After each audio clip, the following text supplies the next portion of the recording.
Welcome to the Own It Powercast, the place to be when you get serious about making big changes and accelerating growth in your life and in your relationships. Finally create the life you've always wanted, living life on your own terms. Learn how to take your fear and turn it into powerful choices that will create sustained change. Now your host, Mary Baker.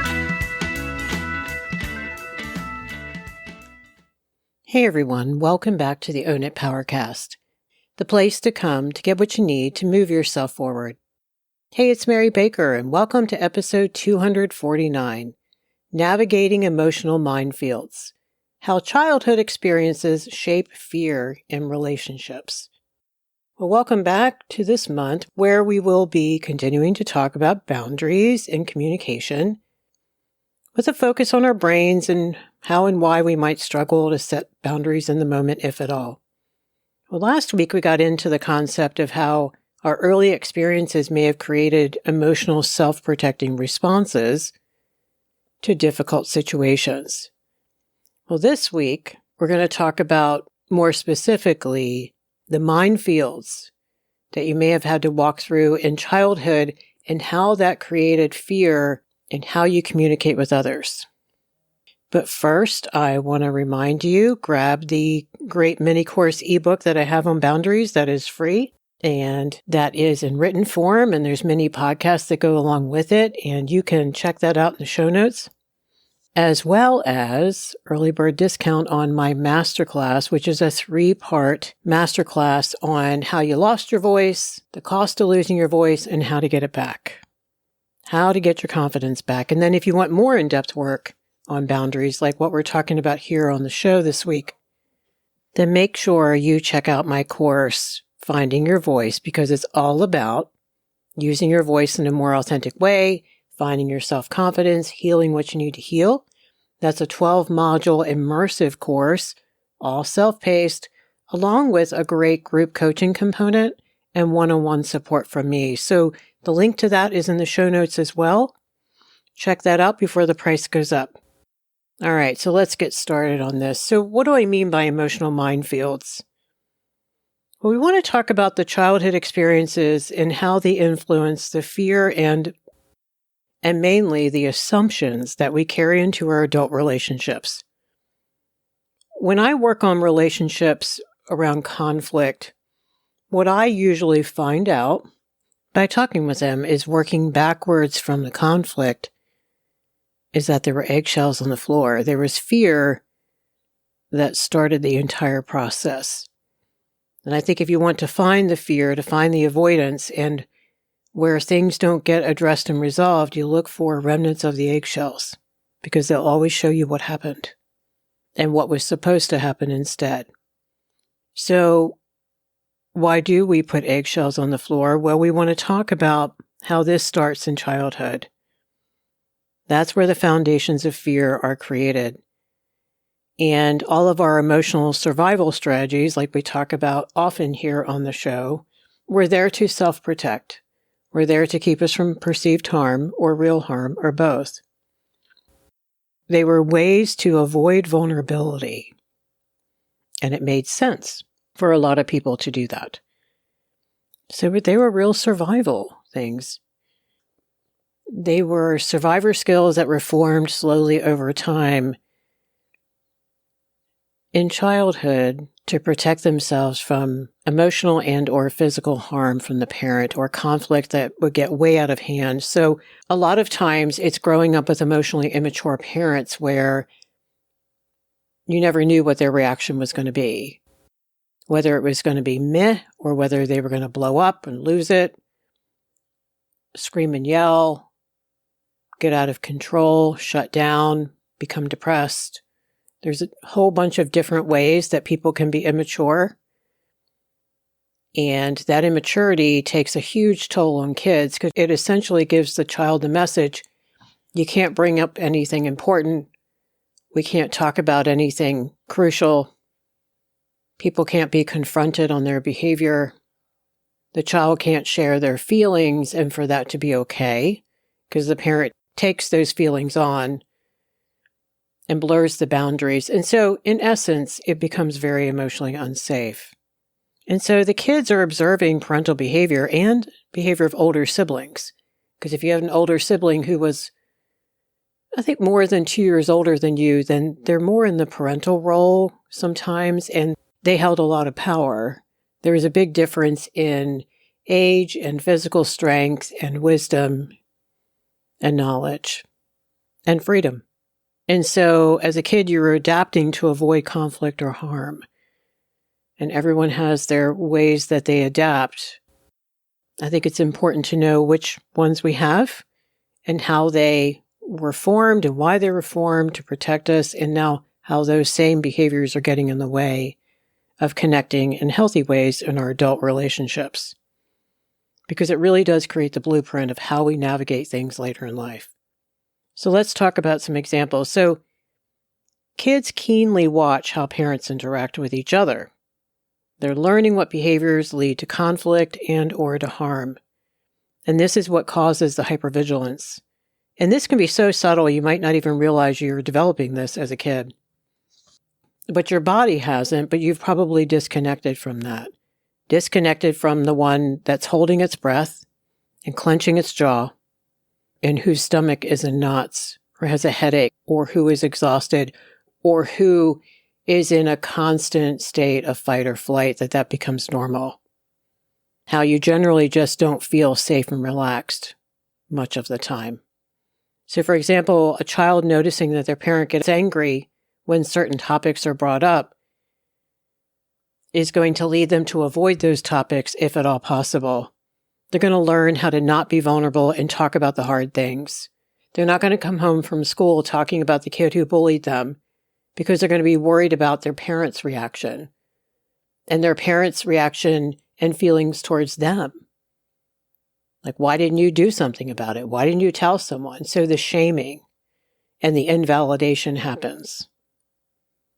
So it's not just a parent losing their shit. It's really also about it just not being okay to be a kid with feelings and to be scared. And so the child's going to adapt. They're going to modify their behavior and or their responses to prevent negative reactions. Makes perfect sense. A child can learn to be quiet and compliant to avoid parental anger. We've talked recently about how shame can be actually a coping skill. So when you avert your gaze and you go within and you shrink in front of your father who's yelling at you, you're playing it safer than yelling back and looking right at him and telling him exactly how you feel. So kids will stay silent and withdraw in many different ways to avoid conflict. The other thing they'll do is they'll learn to anticipate and meet others' needs before their own to maintain the peace. So that's where the caretaking comes in, and all the people-pleasing, and the loss of self, the abandonment of self. The other thing we don't talk about as much with this are attachment patterns.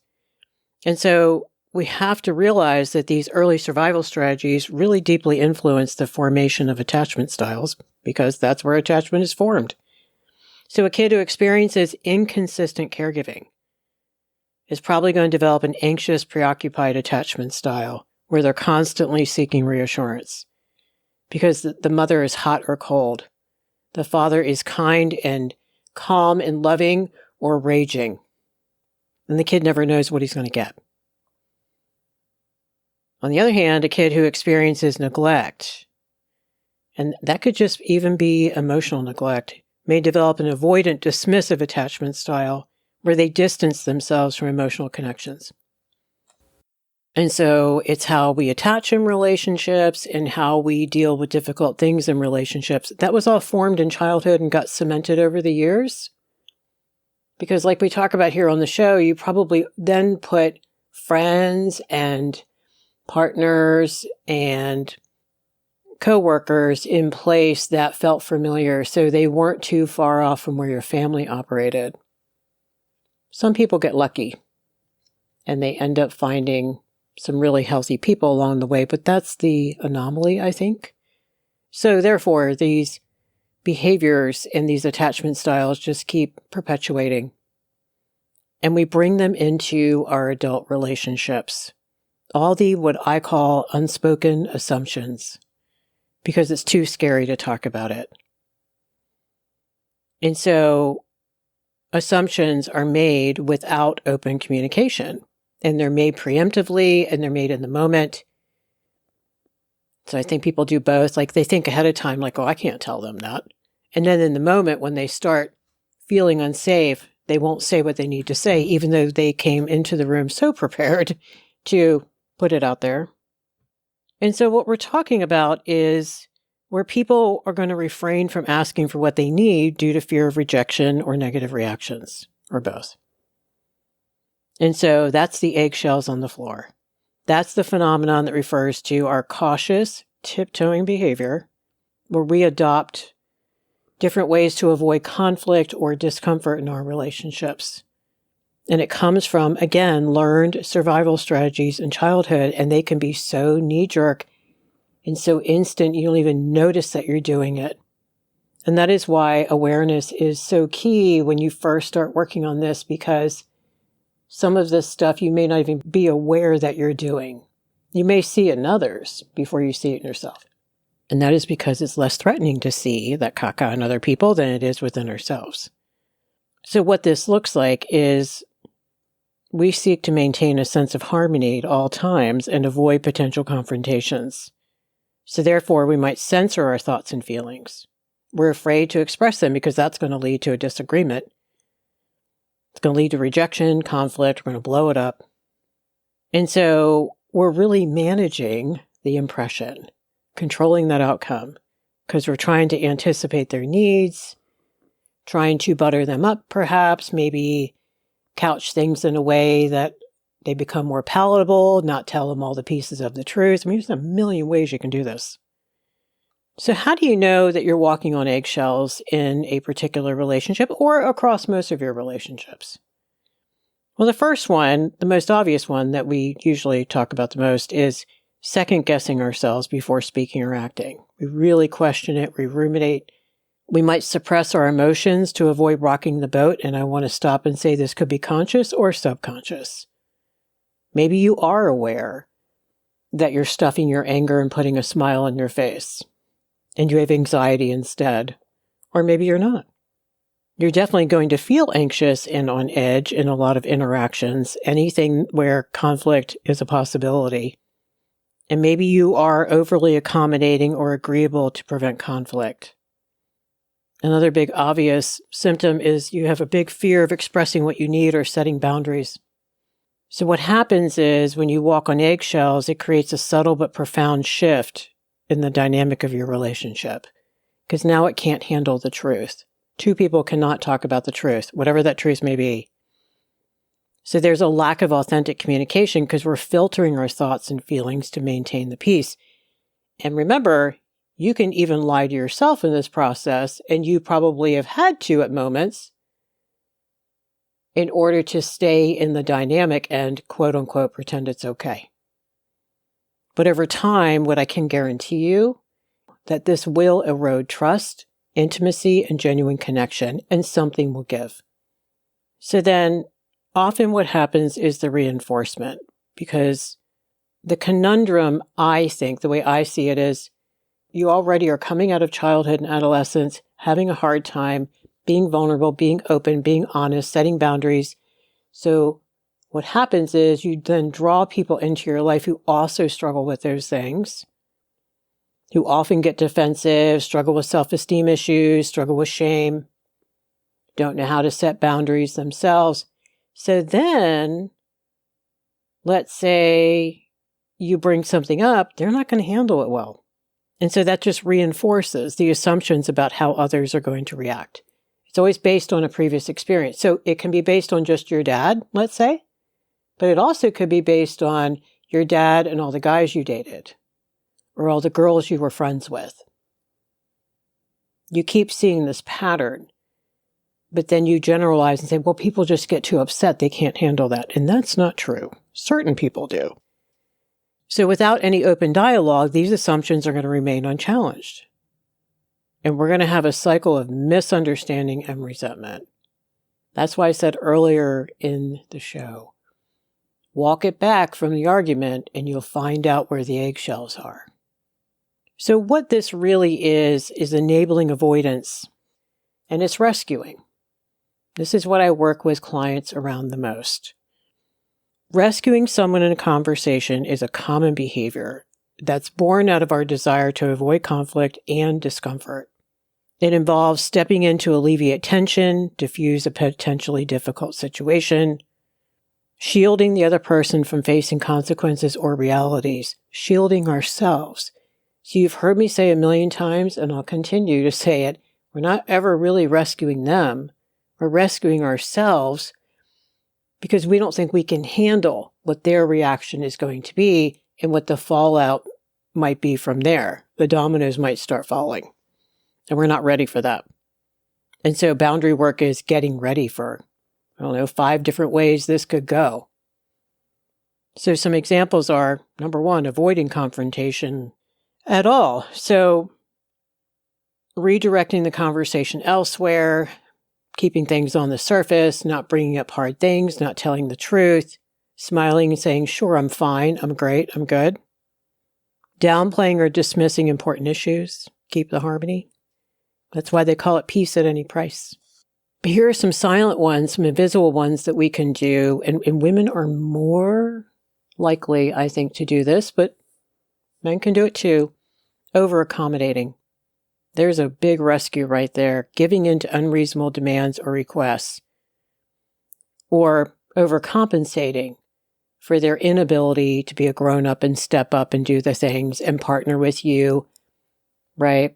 And get things done and to address issues. And part of your rescuing could be you're the one who is always bringing up the issues that are there. The reality's there. You're not creating it. I'm not talking about creating issues. I'm talking about speaking about them. The issues are happening, but you're probably the only one saying, hey, look at that. We need to fix that. There's a hole in the roof. But if you're the only one ever doing that, that's a rescue in and of itself because you're doing it for both of them because they won't. And so you take on the responsibility. You take on the responsibility to protect the other person from facing consequences, but also to protect yourself. So we can do it overtly and covertly. We can smooth over conflicts. We can cave. Maybe we'll have a big fight, but we never follow through on a boundary. It's another way that we can rescue. And this isn't healthy. It's the temporary Band-Aid that creates bigger issues down the road, a bigger wound, and it really hinders authentic and honest communication. Because when we avoid discomfort or difficult truths, we really do deny ourselves and the other person the chance to grow. And the big thing that this creates in relationships, and I see it time and again, is it kills trust. It kills trust because the relationship can't handle the truth. It kills trust because we can't be open and honest and authentic. It kills trust because we can't trust them to be able to talk to us about hard things and for us to find solutions. The other thing it does is it really creates a lot of dependency, so it creates a parent-child dynamic oftentimes in relationships. Because the other person is going to continue to rely on us to fix or manage their discomfort. Maybe we'll take the hit financially or time-wise. We'll drop what we're doing to go fix the problem. To our own detriment oftentimes. So we're rescuing them from having to sit in the uncomfortable, from sitting in the shit. And we're not doing them any favors. I think we can get this better when we think of kids. So if you have kids or if you have nieces or nephews, you know what I'm talking about. If we give in to that child and let them have the tantrum and we give them candy and there is no bedtime and there is no timeout, there are no consequences for behavior, we know we're creating a monster. We know that. Most of us would agree with that. What we don't realize is that we can do this with other adults every day. We are creating and maintaining the same monster because they wouldn't get away with that with someone else. And so when we do the opposite of walking on eggshells, because we put them on the floor. Now, yes, the other person has their 50% of being horrible sometimes, of being immature, of being defensive, of playing the oblivious game around issues, of not stepping up and partnering or being the good friend. But we also bring our own 50%. And that is where we are complicit. And we're co-signing the bad behavior by putting eggshells on the floor and saying it's them. Well, I can't say anything because they'll get upset. Now, I want to caveat this. I'm not talking about in violent relationships. I'm not talking about making yourself unsafe. That's just a whole different ballgame. If you're in that situation, then I think you need to get some assistance and get some help to get out of there, because that won't get better on its own. And you have to decide where your relationship is on the continuum of just emotionally immature to very dangerous and everything in between. But when we detach and let go and we let someone sit in the uncomfortable, we let them sit in the truth. So then we state the truth. We're honest and upfront about what we feel and what we need and what our boundaries are.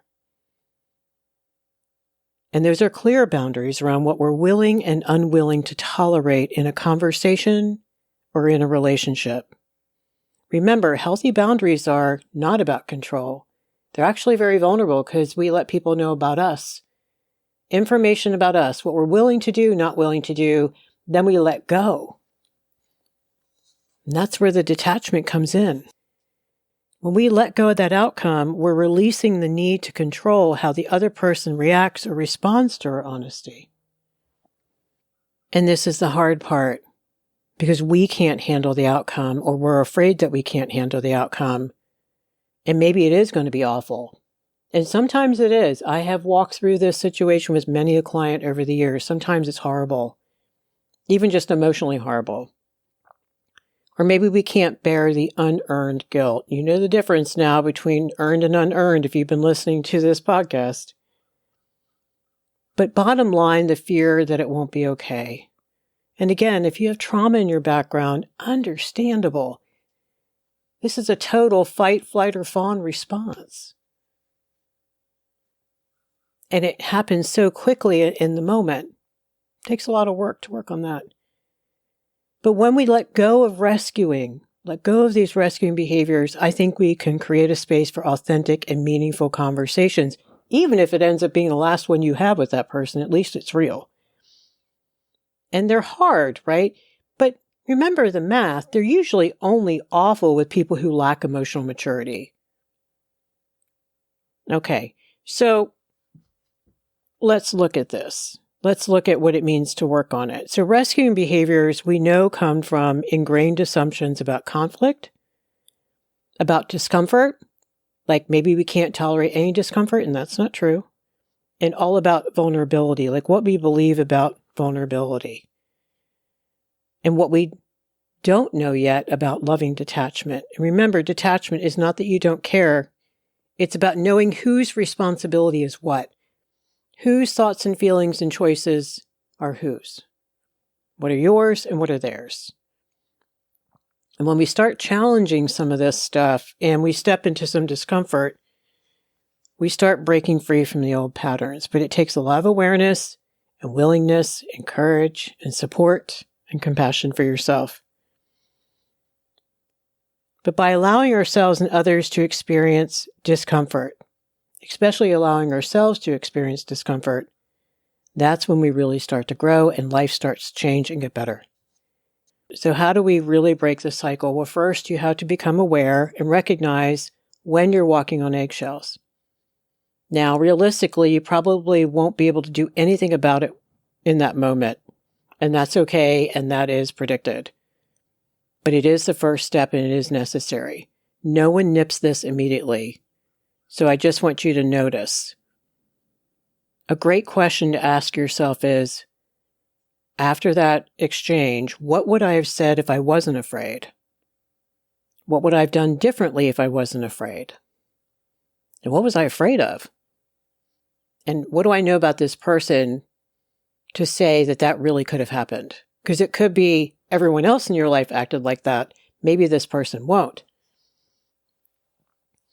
But it takes a lot of courage to confront our fears of conflict or discomfort. I mean, you're trying to make your brain feel safe.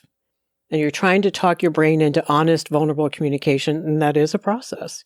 And remember, each of us is on that continuum of emotional trauma, just from growing up with immature parents to abuse and everything in between. And that is going to correlate directly with how hard this might be for you. But what we want to do is build a relationship where everyone feels emotionally safe to express themselves. Now, the reality is this is going to go better with people who show us that they're capable of truly doing this and not just lip service. But even if they can't, that's where we have to let go. That's where we have to understand that we need to address this. We need to rip the Band-Aid off. And it's going to kill the relationship if we don't. With people with decent ego strength, it will probably strengthen the relationship and make a stronger bond between the two of you that's more real and open and honest. And so we have to gauge each situation and each person separately and look at getting stronger, but also looking at who we are dealing with, because we're going to operate differently depending on what we're dealing with. And I think this is really important to know. You can't just not take into account the other person's behavior in the past, which has been maybe manipulative or gaslighty or violent or so defensive and circular conversations that it does no good to have a convo. But then there might be other people in your life who they get a little defensive, but they can hear you and come back to you later and say, you know, I heard you and I'm glad you told me, and I do want to talk about this. So that's why we need support. So you do the assessment of where you are and with who. I want you to pay attention to who you're with on a given hour and a given day and notice what happens. And also, who does this not happen with? Hopefully you have a few folks where you don't have to walk on eggshells, where you have a safe place to process. If you don't, then you got to find some places for you. We have to go after them and find them ourselves if they're not coming to us organically. If you join me for the Facebook Lives every Wednesday night, you're going to be in with a group of people who are safe to talk to who are also working on this stuff. If you need a couple sessions of coaching around that, reach out and message me, email me. Even doing 5 sessions to work on this is really going to get you started. So do the assessment, then do the who owns what. Like who's responsible for what. Look at the emotional maturity of both your behavior in the moment and theirs.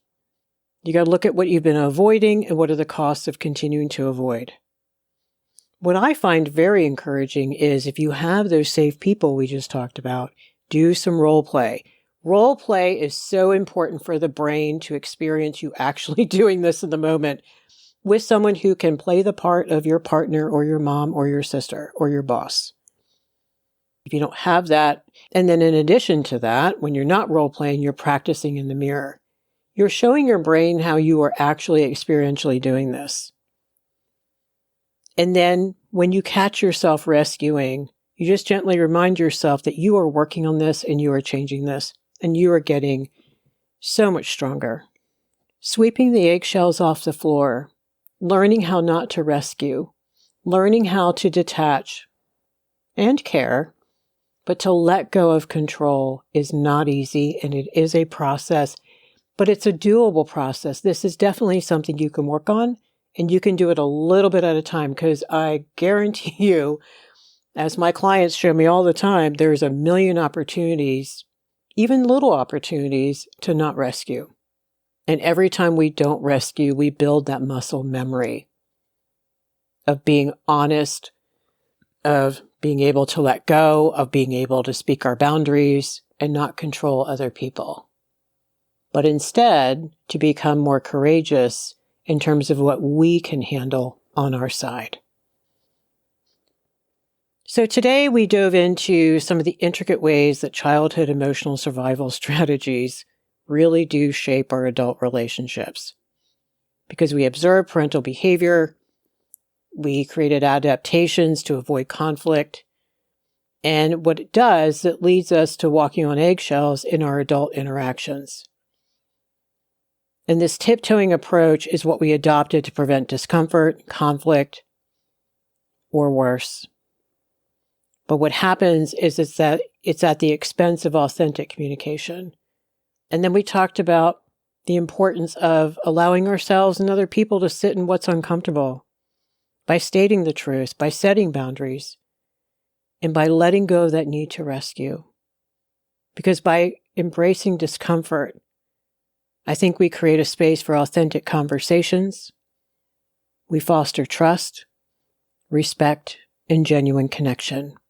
Isn't that what we're all here for?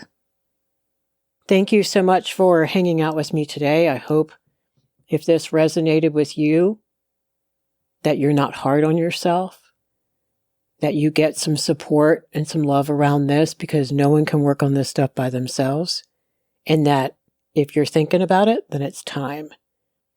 And good on you, because life's getting ready to get better for you. If you don't get the newsletter, check it out at ownitpowercast.com.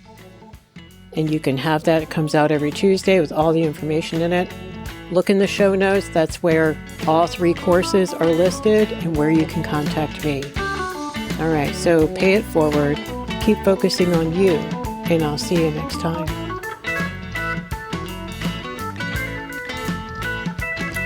We hope you took away some useful insights and tools you could begin using right away. If you did, please leave a positive review and share on your social media. Because could you imagine if everyone in your life really got it together? Remember, own it now, so you can really own it later.